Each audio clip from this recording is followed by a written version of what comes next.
Episode 22. Top 10 Signs na sinisiraan ka ng kamag-anak mo. Kamusta, mga Kapinoy 10? Welcome sa ating channel kung saan pag-uusapan natin ngayon ang mga signs na sinisiraan ka ng kamag-anak mo sa iba. Alam natin na minsan, ang pamilya pa mismo ang nagbibigay ng stress sa atin.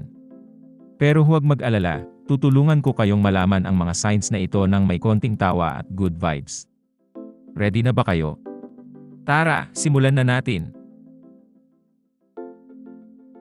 10. Biglang nagbago ang pakikitungo ng ibang kamag-anak. Kapag napansin mong biglang nagbago ang pakikitungo ng ibang kamag-anak sa'yo, malaking posibilidad na may nasabi ang tsismosang kamag-anak tungkol sa'yo. Yung tipong dati ay close kayo, tapos ngayon parang umiiwas na sila. Uy, may something. 9. Maraming narinig na balita tungkol sa'yo.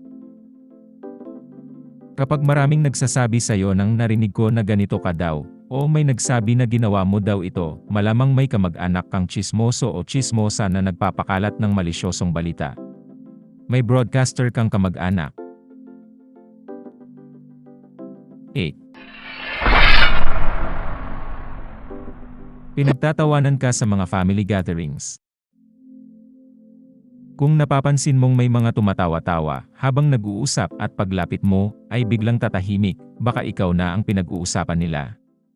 Yung tipong ikaw ang star ng kanilang private show. At yung iba pa, nananadya pa para kurtahin ang utak mo.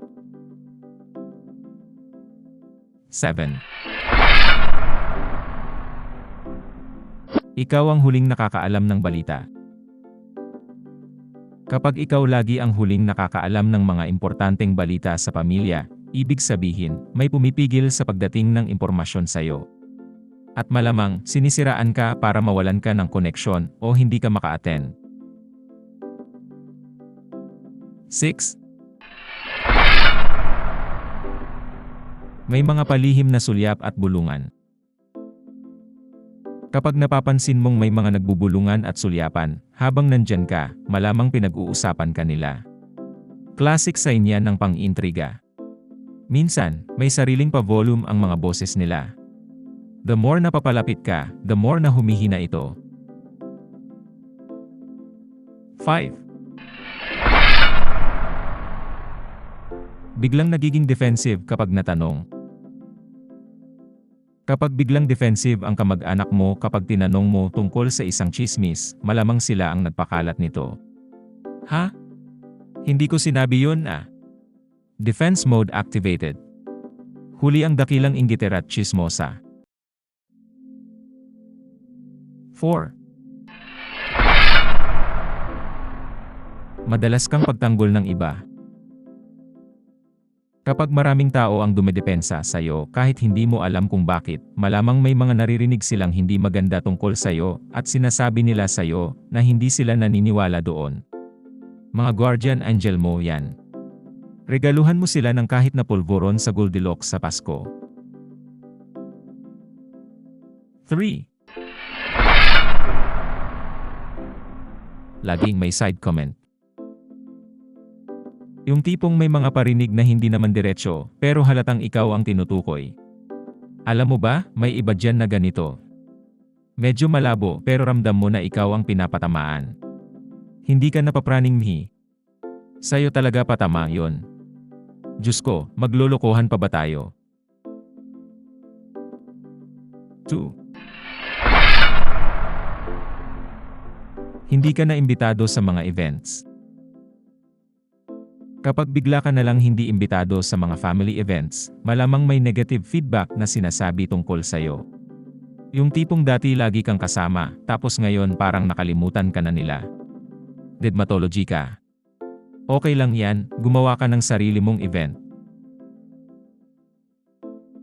1. Pina-follow up ka ng ibang tao. Kapag maraming tao ang nagtatanong sa'yo tungkol sa mga bagay na hindi mo naman talaga ginagawa o hindi mo sinasabi, ibig sabihin may kamag-anak kang sinisiraan ka.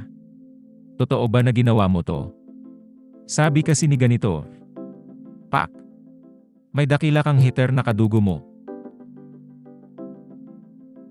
Ayan mga kaibigan, natapos natin ang listahan ng top 10 signs na sinisiraan ka ng kamag-anak sa iba.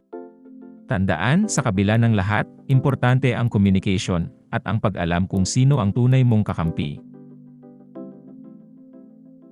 Kung nagustuhan mo ang video na ito, huwag kalimutang mag-like, mag-comment, at mag-subscribe. Hit mo na rin ang notification bell para updated ka sa susunod nating mga videos. Salamat sa panonood, mga Kapinoy 10. See you next time!